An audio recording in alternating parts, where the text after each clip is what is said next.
In this video, I will explain a voltage multiplier circuit. A voltage multiplier is a circuit which can provide output DC voltage equal to the multiple of peak of applied input AC signal. For example, if Vm sin omega t is the input to a voltage multiplier circuit, then at the output we can get DC voltage equal to Vm, 2Vm, 3Vm like this. It means a voltage multiplier is used to increase the voltage level of the signal. Most commonly used voltage multipliers are voltage doubler, voltage tripler and voltage quadrupler. A voltage doubler is a circuit which can provide DC output voltage equal to twice of the peak of the applied input AC signal. Similarly, voltage tripler and voltage quadrupler can provide output equal to the thrice and 4 times of the applied input AC signal. This is the circuit diagram of a voltage doubler. In this circuit we have used two diodes D1 and D2 and two capacitors C1 and C2. Suppose that input signal is Vi equals Vm sin omega t. Consider positive half cycle of this input signal. During the positive half cycle, suppose that point A is positive and point B is negative. In this case, diode D1 will be forward biased because the P region of diode D1 is at positive voltage,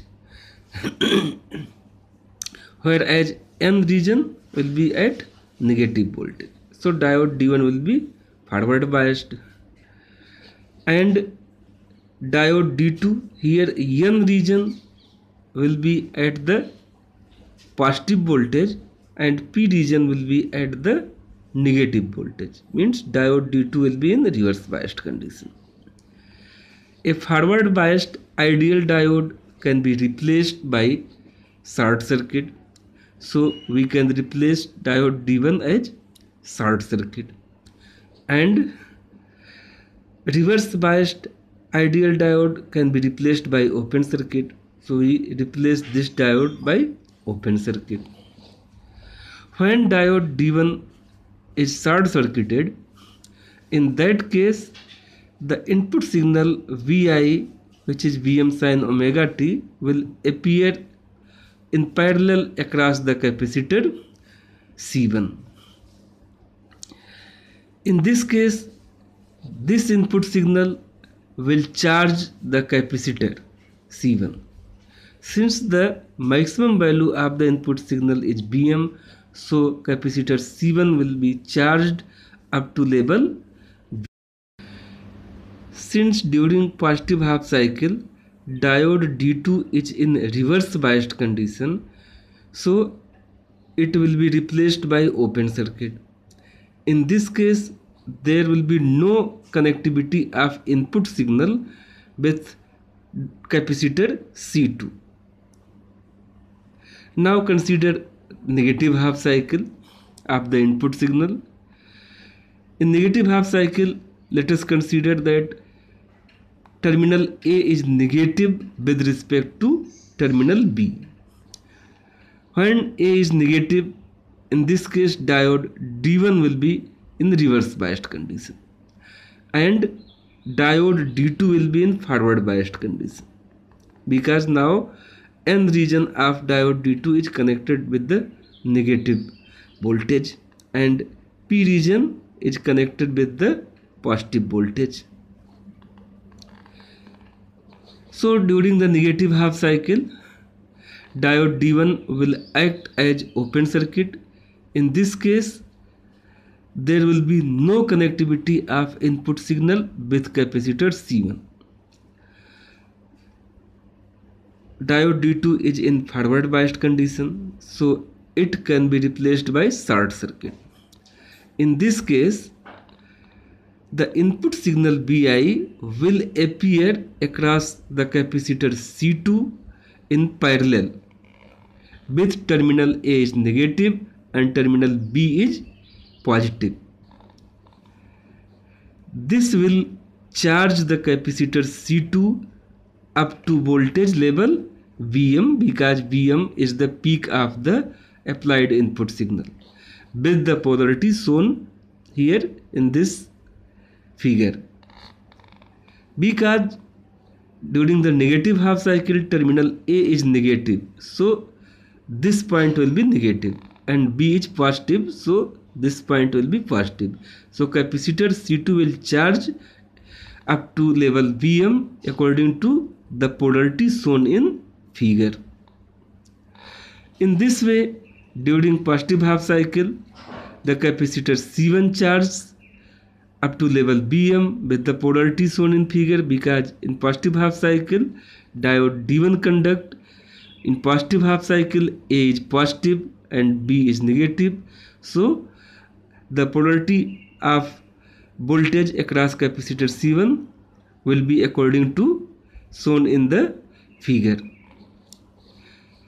Positive half cycle charge capacitor C1 up to level Bm, and negative half cycle charge capacitor C2 up to level Vm. So at the output we will get net voltage equal to 2 Bm. So if a load is not connected across the output, in that case the output voltage VO will be 2 Bm. It is the twice of the peak of the applied input voltage. If we connect the load across the output, then this voltage will reduced. This is a circuit diagram of a voltage multiplier which can work as a voltage doubler, voltage tripler and voltage quadrupler. As shown in this figure, 4 capacitors C1, C2, C3, C4 and 4 diodes D1, D2, D3, D4 are used. Using additional capacitors and diodes, we can obtain higher level of DC voltage also. Using this circuit, we can get output voltage up to 4 Bm, where Bm is the peak of the applied input signal. But if we want to get higher DC voltage, we have to add additional stages of capacitor and diode in this circuit. Consider first positive half cycle of this applied input AC voltage. In positive half cycle, terminal A is positive with respect to terminal B. In this case, diode D1 and diode D3 will be in forward biased condition, because terminal A is positive, so P region of diode D1 and D3 will be at positive voltage level, and N region of D1 and D3 will be at negative voltage region. Diode D2 and D4 will be in reverse biased condition, because here N region will be at positive voltage level and P region will be at negative voltage level, and same thing will happen for diode D4. We can say during the positive half cycle, when A is positive with respect to B, diode D1 and D3 will be in forward biased condition, and diode D2 and D4 will be in reverse biased condition. A reverse biased diode can be replaced by open circuit, so D2 and D4 will be replaced by open circuited, and forward biased diode is replaced by short circuit, so we will replace diode D1 and D3 by short circuit. Now consider this section of the circuit. When diode D1 is in forward bias, consider ideal diode. In this case, it will be replaced by short circuit. So the input voltage Vm sin omega t will appear across the capacitor C1 in parallel. When D1 will be short circuit, then this voltage will appear across C1. And this input signal will charge capacitor C1 up to its highest voltage level Vm. Vm is the peak of the input signal. So this capacitor C1 will be charged up to level Vm according to the polarity shown here. Because A is positive and B is negative, so the polarity of voltage across capacitor C1 will be same as indicated in this figure. Now consider negative half cycle of the input signal Vm sin omega t. During negative half cycle, terminal A will be negative with respect to terminal B.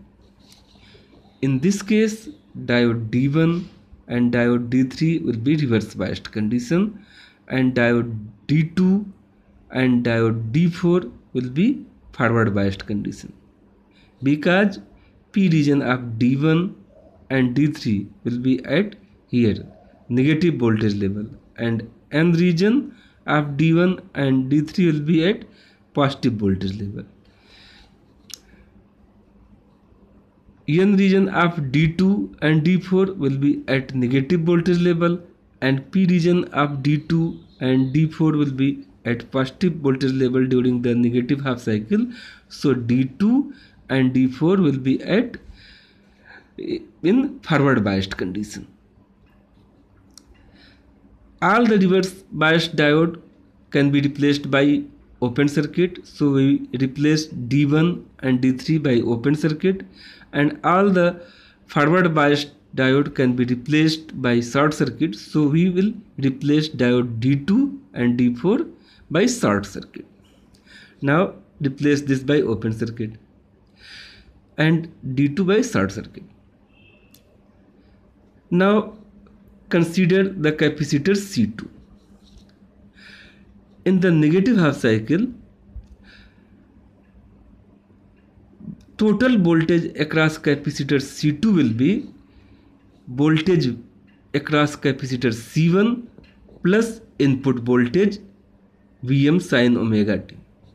When D1 will open and D2 will short circuit, in that case voltage across C2 will be Vm plus Vi, Vm plus Vm sin omega t. The input voltage Vm sin omega t and the voltage across capacitor C1 will charge the capacitor C2 up to voltage level 2 Vm.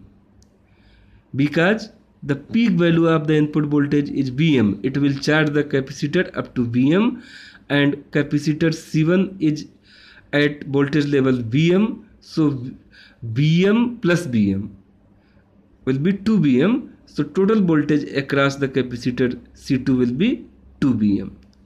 During negative half cycle, capacitor C2 will be charged up to voltage level 2 Vm. Now consider the second positive half cycle of the input signal. In this case, A will be positive with respect to terminal B, and D1 and D3 will be forward biased condition, and D2 and D4 reverse biased condition. So replace D1 and D3 by short circuit and D2 and D4 by open circuit. In this way, we are seeing that capacitor C2 will appear in parallel with capacitor C3, because when D1 and D2 will be short, then C2 and C3 will be in parallel. So the voltage across capacitor C2, which is equal to 2 bm, will charge the capacitor C3 up to voltage level 2 bm. Now consider the second negative half cycle of the input signal. In this case, A will be negative voltage level with respect to terminal B. When A will be negative, then D1 and D3 will be reverse biased condition, and D2 and D4 will be forward biased condition. In this case, we replace D2 and D4 by short circuit and D1 and D3 by open circuit. So in case when D2 and D4 will be short circuit, that case capacitor C3 will appear in parallel with capacitor C4. When D2 and D4 is short circuited and D3 is open circuited, in this case capacitor C3 will appear in parallel with capacitor C4. So the voltage across capacitor C3, which is equal to 2 bm, will charge the capacitor C4 up to voltage level 2 bm. From the circuit diagram, it is clear that this circuit can be used as voltage doubler, voltage tripler, and voltage quadrupler. If we want to use this circuit as voltage doubler, then we have to take output between node 3 and node 4. The voltage across node 3 and node 4 is equal to the voltage across capacitor C2, which is 2 bm. If we want to use this circuit as voltage tripler, then we have to take output across node 1 and 2. Total voltage across node 1 and 2 will be the sum of the voltages across C1 and C3. Voltage across C1 is Vm and voltage across C3 is 2 bm. So total voltage across node 1 and node 2 will be Vm plus 2 bm, means 3 bm. If we want to use this circuit as a voltage quadrupler, then we have to take output across node 3 and node 5. The voltage across node 3 and node 5 will be the sum of voltage across capacitor C2 and capacitor C4. Voltage across capacitor C2 is 2 bm, voltage across capacitor C4 is 2 bm, so we add these two voltage levels. Total voltage across node 3 and 5 will be 4 bm. So we can use this circuit as voltage quadrupler by taking output across the node 3 and 5. We can get higher voltage by using additional capacitors and diodes.